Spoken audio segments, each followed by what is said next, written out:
जी बिल्कुल ठीक बात है। तो मैंने सोचा कि हम थोड़ा यूपी के बारे में बातचीत कर लें और आप अपना पर्सपेक्टिव हमें बताइए, हम आपको अपना पर्सपेक्टिव बताते हैं, थोड़ी डिस्कशन करते हैं। ठीक बात है, ठीक बात है।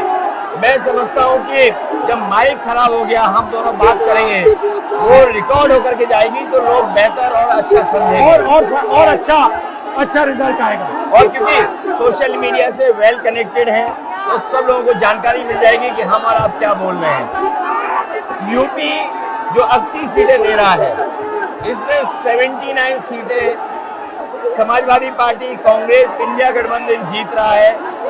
एक जो क्यूटो है उसमें हम और आप लड़ाई में हैं। और इस बार क्यूटो नाम कैसे, जापान वाला ही है ये क्यूटो, क्योंकि जो प्रधान सांसद हैं उन्हें सपना दिखाया था काशी के लोगों को कि दुनिया की सबसे बेहतर सिटी बनेगी क्यूटो। तो क्यूटो बनी नहीं बनी, काशी के लोग ये तय करेंगे और फिर वोट डालेंगे। तो इस बार मन मर्जी नहीं चलनी है, मन की बात नहीं चलेगी, हमारे आपकी बात और 140 करोड़ लोगों की बात और संविधान की बात होगी। और आपने देखा, हम सब ने देखा कि यूपी को नरेंद्र मोदी जी ने बेरोजगारी का सेंटर बना दिया और इतनी बेरोजगारी की है।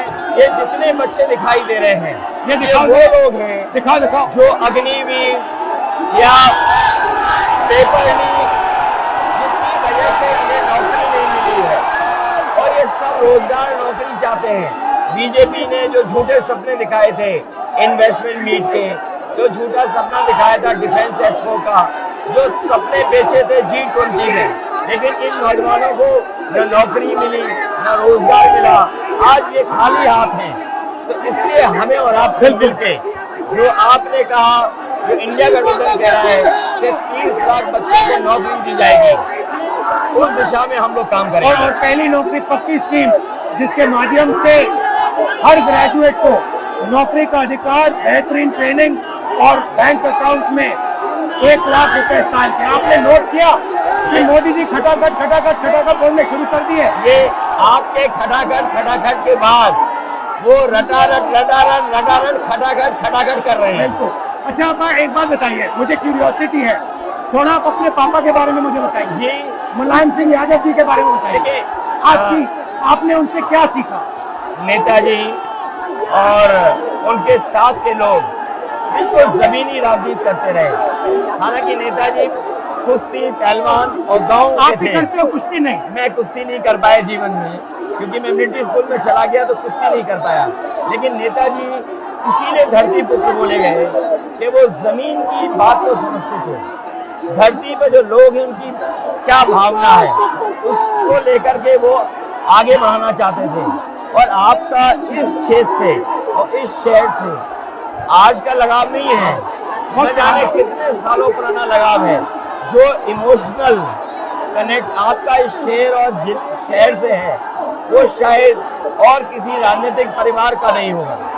तो नेताजी से उनका हार्डवर्क और अपने लक्ष्य के लिए लगातार काम करते रहना, जो गैर बराबरी की लड़ाई डॉक्टर राम मनोहर लोहिया यहीं लड़े थे। हालांकि हमारी आपकी विचारधारा की यहाँ टकराव रहा, लेकिन हमारे व्यक्तिगत या जो सिद्धांत में कभी समझौता नहीं हुआ।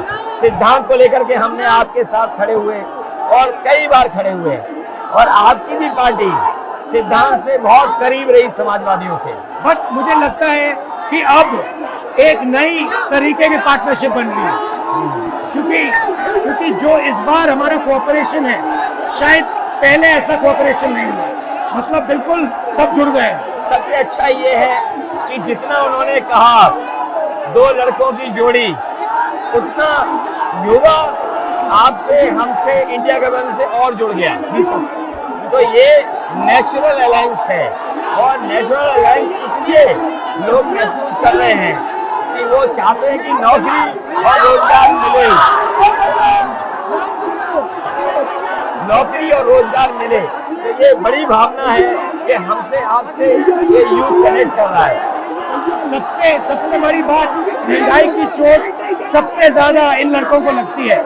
हमारी थिंकिंग है और आपकी भी है कि ये जो 22-25 लोगों को नरेंद्र मोदी जी ने पूरा का पूरा धन पकड़ा है, उसको ठीक करने के लिए जो हमारे युवा हैं, माताएं बहनें हैं, उनको डायरेक्ट बैंक अकाउंट में पैसा देना है। देखिए, ये जो लोगों के पास पैसा पहुंचने से जो अर्थव्यवस्था को लाभ मिलेगा, मैं समझता हूँ इनका भाग्य भी बनेगा और देश की अर्थव्यवस्था ही बेहतर होगी।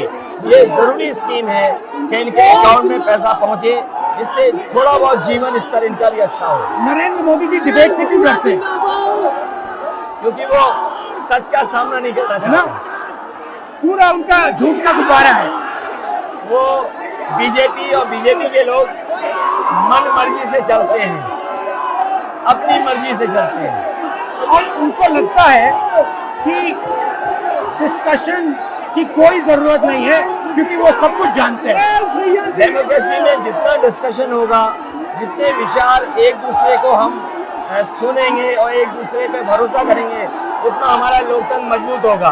ये बीजेपी के लोगों ने न केवल हमारी जान को खतरा पैदा किया है, बल्कि लोकतंत्र को भी और संविधान को भी खतरा पैदा कर रहे हैं। और इसका नतीजा दिख रहा है कि चाइना हमारी जमीन के अंदर आ गया, ये बेरोजगारी बढ़ती जा रही है, जो प्रोडक्शन होता है वो नहीं हो रहा है, और पूरा का पूरा एक्सटॉर्शन, ईडी, सीबीआई, ये लोग मतलब एक्सटॉर्ट कर रहे हैं। कई बार सुनने को मिल रहा है और सरकार स्वीकार नहीं कर रही है, लद्दाख की हमारी सीमाएं सुरक्षित हो गई, और अरुणाचल के आसपास या सीमा जो चीन से छू रही है वो बहुत असुरक्षित है। तो चीन से जहां हमारा सीमाओं का खतरा है, वहीं चीन से हमारे बाजार को भी खतरा है। तो कहीं ना कहीं हम लोगों को अपनी मैन्युफैक्चरिंग इकोनॉमी और मैन्युफैक्चरिंग इकोनॉमी को बढ़ावा देना पड़ेगा। और ये जो स्कीम्स है, पहली नौकरी पक्की और महालक्ष्मी, ये मैन्युफैक्चरिंग सिस्टम को, इकोनॉमिक सिस्टम को जंप स्टार्ट करने के तरीके हैं। ये बहुत अच्छा जंप स्टार्ट होगा। इसको अगर फोकस होकर के आईआईटी, पॉलिटेक्निक, इंजीनियरिंग कॉलेजेस को, इन सबको इकोसिस्टम में ला करके, मैं समझता हूँ युवा नौजवानों को अच्छी नौकरी और रोजगार मिल पाएगा। और हमारा लक्ष्य है कि सब, हर जात को भागीदारी मिले, स्पेस मिले, हर इंस्टीट्यूशन में, बिजनेस में, एजुकेशन के सिस्टम में। तो वो हमारा